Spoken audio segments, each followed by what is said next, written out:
गौरी भाभी कितना अच्छा लग रहा है यहाँ खेत की रसोई में खाना बनाकर, और ऊपर से खुला आसमान। ये तो तुम ठीक कह रही हो लक्ष्मी, ठंडी ठंडी हवा, खुले में खाना बनाने का तो मजा ही कुछ और है। मुझे तो शुरू से खुली हवा में खाना बनाने की आदत है। सही किया हमने अपनी खेत में अलग रसोई बना ली। ऐसे ही तीनों बहुएं अपने खेत की रसोई में बैठकर एक दूसरे से बातें करते हुए खाना बना रही थी। आखिरकार क्या वजह थी जो ये तीनों बहुएं घर में इतनी बड़ी रसोई होते हुए भी खेत में रसोई बनाकर खाना बना रही थी? आइए ये जानने के लिए हमें इस कहानी में थोड़ा पीछे जाना पड़ेगा। रामगढ़ नाम का एक गांव था जिसमें भारती अपने परिवार के साथ एक छोटे से कमरे में रहती थी और भारती की 3 बेटियां थी। भारती का पति मेहनत मजदूरी करके अपने परिवार को चलाता था। कमरे में जगह कम होने के कारण भारती की रसोई आंगन में थी जिस पर उसकी 3 बेटियां खाना बनाती थी। कुछ टाइम बाद शादी रतनपुर गांव में रहने वाली कमला के 3 बेटों के साथ कर देती है और शादी के 1 हफ्ते बाद कमला की 3 बहुएं कमला से कहती हैं, माँ जी मुझसे नहीं बनता इस बंद रसोई में खाना, मेरा तो दम घुटता है। माँ जी गौरी ठीक कह रही है, उस रसोई में मुझसे भी खड़े होकर खाना नहीं बनता है। माँ जी हम तो अपनी खेत में अलग रसोई बनाएंगे, एकदम खुली हुई, जाना खड़ा होना पड़े ना गर्मी के मारे दम घुटे। पर बहू मैंने वो इतनी बड़ी रसोई किसके लिए बनवाई है, मेरी बात तो सुनो। कमला के बिना बात सुने ही 3 बहुएं पास के ही खेत में अपने गैस सिलेंडर ले जाकर रख लेती हैं और सारे मसाले के डिब्बे और जरूरत की सारी चीजें, फिर जाकर खेत की रसोई में खाना बनाने लगती हैं। तभी अंदर बैठे कमला के 3 बेटे और कमला और उसका पति खाने का इंतजार कर रहे थे। अरे और कितना समय लगेगा बहू को खाना लाने में, लगता है आज पेट में भूख के मारे कूद रहे चूहे भी मर जाएंगे। अजी बस लाती ही होंगी। इतने में लता सबसे पहली थाली लगाकर हरिराम को देती है। उसमें 2 पूरी और आलू की सब्जी रखकर अपने ससुर को खाने के लिए देती है। फिर लता दूसरी थाली लेने के लिए जा ही रही होती है कि तभी ससुर पीछे से आवाज मारता है, अरे पूरियां तो खत्म हो गई, जल्दी से और बनाकर लाओ। जी जी पिताजी अभी लेकर आई, 2 मिनट। तभी लता भागती हुई जाती है और फिर से 2 पूरी प्लेट में रखकर लेकर आती है और फूली हुई 2 पूरी अपने ससुर की प्लेट में रख देती है। ऐसे लता के अंदर बाहर के 10 चक्कर लग जाते हैं जिस कारण लता की बुरी तरह से ऊपर नीचे सांसें चलने लगती हैं। ऐसे ही धीरे धीरे 10 दिन गुजर जाते हैं। फिर एक दिन 3 बहुएं खेत में बैठकर नाश्ता बना रही थी और सब अंदर नाश्ते के लिए बैठे होते हैं। इतने में कमला की बहू लक्ष्मी हाथ में चाय की ट्रे लेकर आती है तो गौरी पकौड़ों की प्लेट लेकर आती है और सबकी प्लेट में पकौड़े परोसती है। ये क्या है? ये चाय है जो एकदम ठंडी है, और ये पकौड़े भी सारे ठंडे पड़े। तभी गौरी और लक्ष्मी कहती हैं, जी हमने तो एकदम गरम गरम ही बनाए थे, लेकिन यहाँ तक पकौड़े लाते लाते ही ठंडे हो गए, तो इसमें हमारी क्या गलती है? अरे तुम्हें आखिर कहा किसने खेत में रसोई बनाकर खाना बनाने के लिए? तभी पीछे से लता आ जाती है और रोहन को ये कहते हुए सुन लेती है और उससे कहती है, अजी हमको शुरू से ही खुले में खाना बनाने की आदत है और हमसे इस रसोई में खड़े होकर खाना नहीं बनता है, इसलिए हम तीनों देवरानी जेठानी खेत में जाकर खाना बनाते हैं। अरे तो इसमें तुम खड़ी होकर बहस क्यों कर रही हो? जाकर रसोई में चाय गरम करके लाओ। माँ जी शायद आप भूल गई हैं, रसोई में गैस चूल्हा कुछ नहीं है, हम सब खेत में ले गए हैं। धीरे धीरे अब ऐसे ही दिन गुजरते जाते हैं। घर के सभी लोग 3 बहुओं की खेत वाली रसोई से परेशान हो जाते हैं। धीरे धीरे अब ऐसे ही दिन गुजरते हैं। घर के सभी लोग 3 बहुओं की खेत वाली रसोई से परेशान हो जाते हैं। एक दिन 3 बहुएं दोपहर का खाना बनाकर फ्री हुई थी और वो अब इतनी थक गई थी कि सुबह से अंदर बाहर के चक्कर से उनके अंदर कुछ और काम करने की हिम्मत नहीं बची थी। तभी थोड़ी देर बाद कमला अपनी 3 बहुओं के पास खेत वाली रसोई में आती है और अपनी 3 बहुओं से कहती है, बहू आज घर पर कुछ मेहमान आएंगे, वो रात का खाना भी यहीं खाकर जाएंगे, इसलिए तुम रात के खाने में काफी सारी चीजें बना लेना।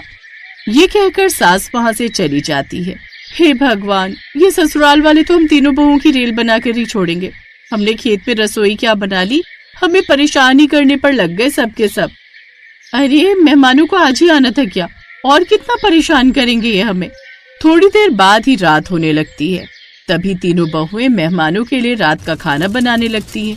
अचानक जोरदार तेज आंधी आने लगती है और चारों तरफ धूल उड़ने लगती है।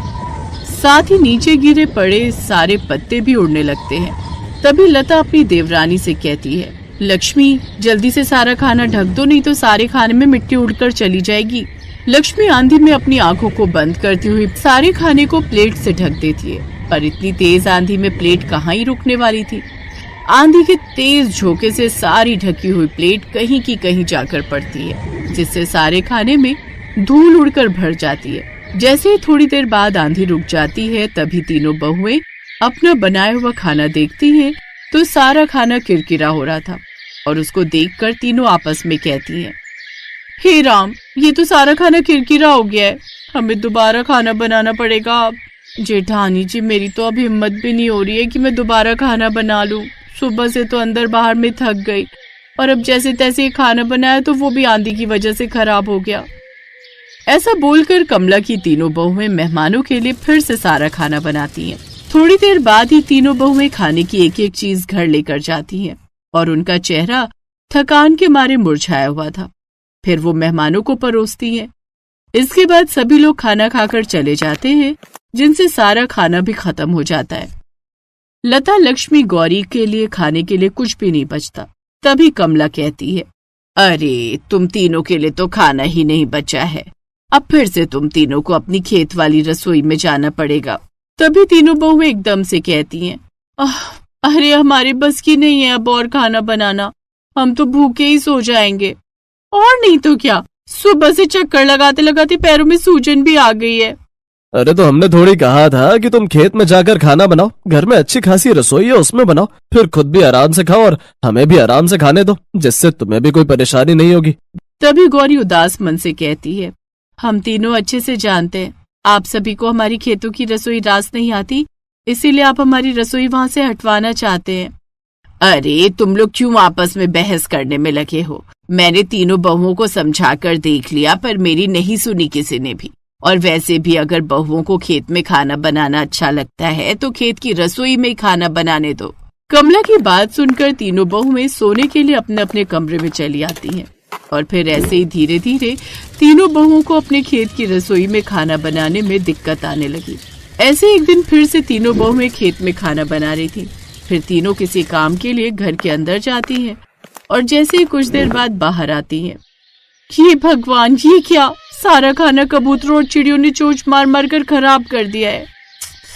ऐसे ही हर रोज अब खेत की रसोई में कोई ना कोई दिक्कतें आने लगी थी और तीनों बहुएं अपनी खेत की रसोई से तंग आ जाती हैं। एक दिन तीनों बहुएं आपस में खेत की रसोई के बारे में बात कर ही रही थी। उनकी सारी बातें कमला सुन लेती है। मैं तो तंग आ गई हूँ इस खेत की रसोई से। कभी कुत्ता खाने में मुंह दे जाता है तो कभी कबूतर सारा खाना बिगाड़ देते हैं।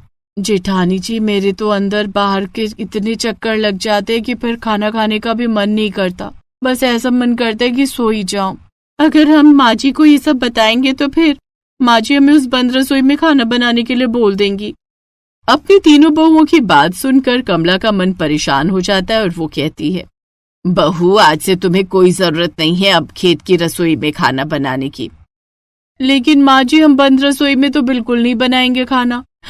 मेरी बात तो सुन लो बहू, मैं तुम्हारे लिए घर के आंगन में ही एक मिट्टी का चूल्हा बनवा दूं, जिसे तुम खुले में अपने आंगन में बैठकर खाना बना सको और जब कभी मौसम खराब हो तो घर की रसोई में बना लो।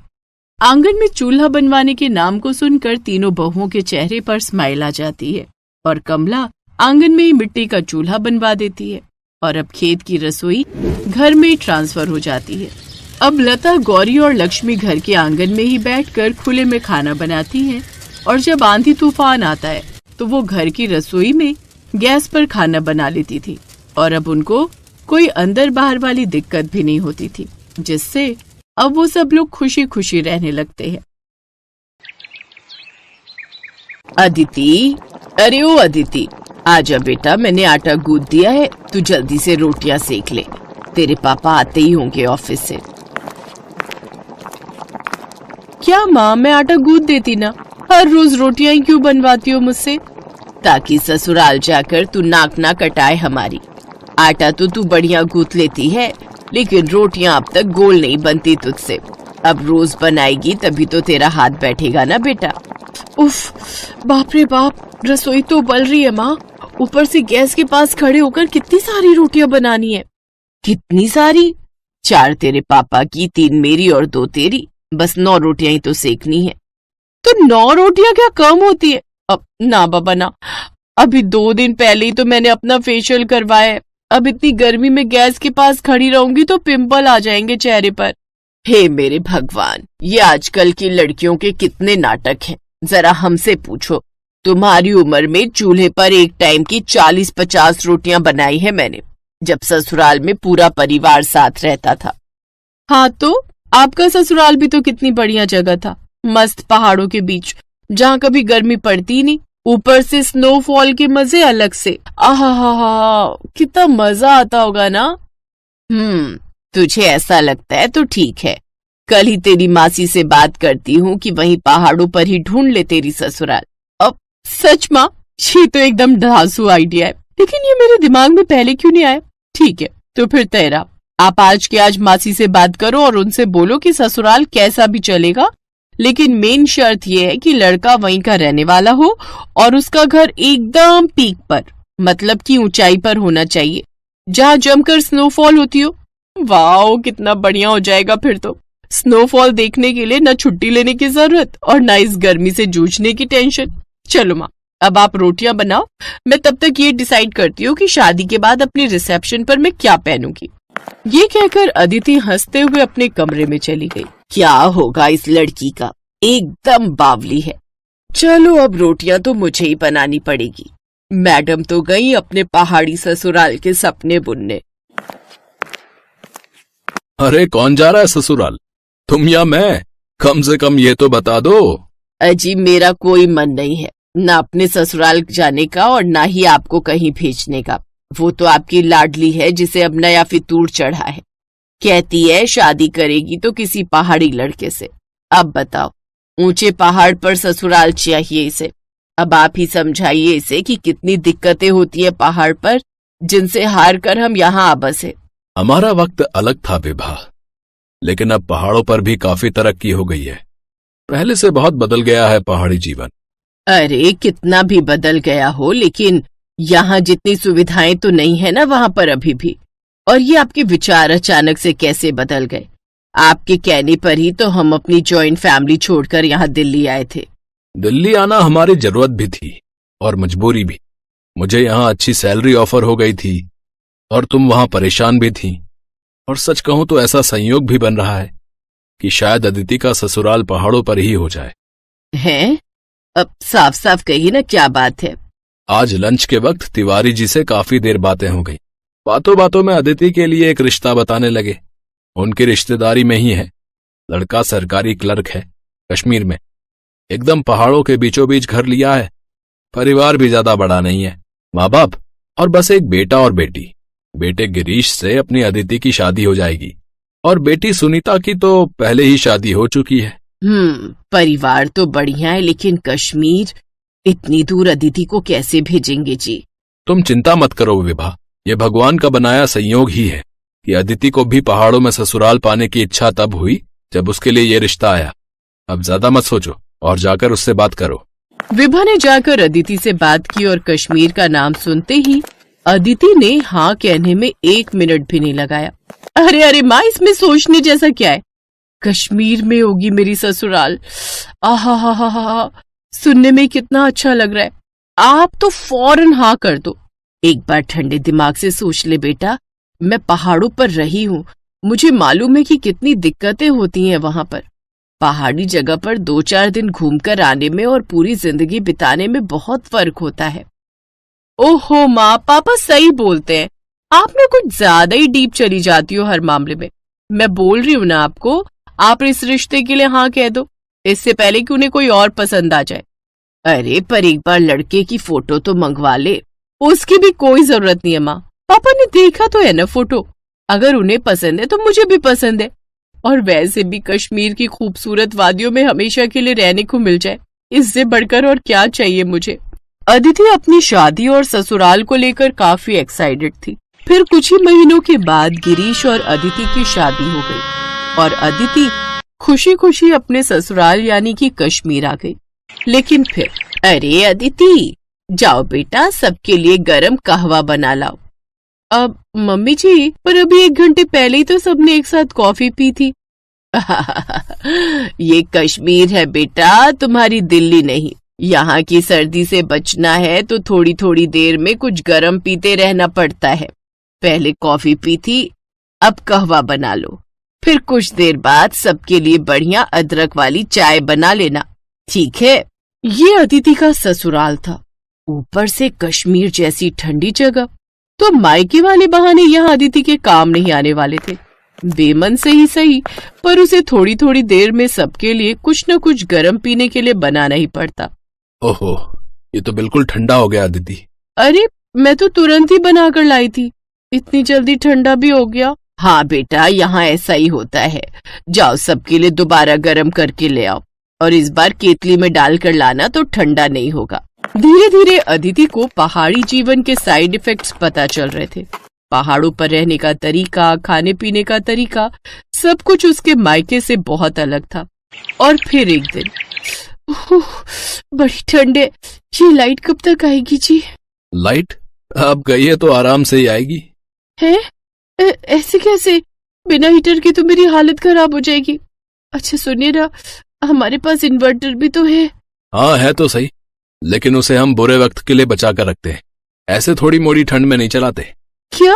अच्छा, इससे बुरा वक्त तो और कौन सा आएगा? देखिए ना, मेरे हाथ पैर बर्फ जैसे ठंडे पड़ गए। तुम्हें अभी यहाँ की आदत नहीं है ना, इसीलिए ऐसा हो रहा है। तुम फिक्र मत करो, ये रजाई ओढ़कर लेट जाओ, फिर ठंड नहीं लगेगी तुम्हें। और फिर अगले दिन, ये क्या, सुबह के 11 बज गए और अब तक धूप नहीं खिली।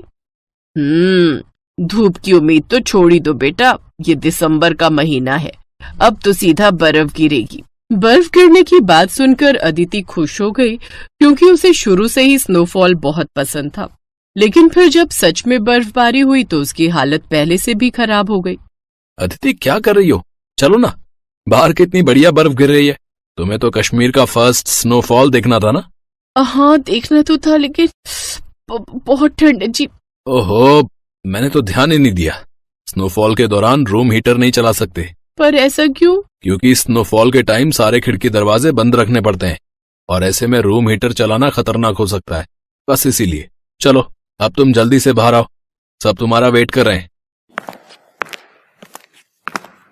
लेकिन जब वो अपने कमरे से बाहर आई तो उसे देखकर सब अपना पेट पकड़कर हंसने लगे। ये क्या हाल बना लिया तुमने अदिति? एकदम कार्टून लग रही हो। सबको खुद पर हंसता देखकर अदिति को बुरा लगा और उसकी आंखों से आंसू बहने लगे। कोई बात नहीं बेटा, पहाड़ों में ससुराल होने के कई फायदे हैं तो कुछ नुकसान भी हैं, मैं समझती हूँ। लेकिन मुझे भरोसा है कि धीरे धीरे तुम भी ढल जाओगी, जैसे मैं ढल गई। लेकिन फिलहाल तुम्हारी हालत देखकर लगता है कि तुम्हें कुछ दिनों के लिए अपने मायके हो आना चाहिए। क्यों, सही कहा ना मैंने? अपनी सास की बात सुनकर अदिति के चेहरे पर स्माइल आ गई। वो समझ गई थी कि पहाड़ों में ससुराल होने के बारे में सोचने और असल में वहां रहने में काफी फर्क है। ऐसा नहीं था कि वो हिम्मत हार गई थी, लेकिन फिलहाल वापस कुछ दिन अपने मायके में आकर रहने के लिए वो बहुत एक्साइटेड थी।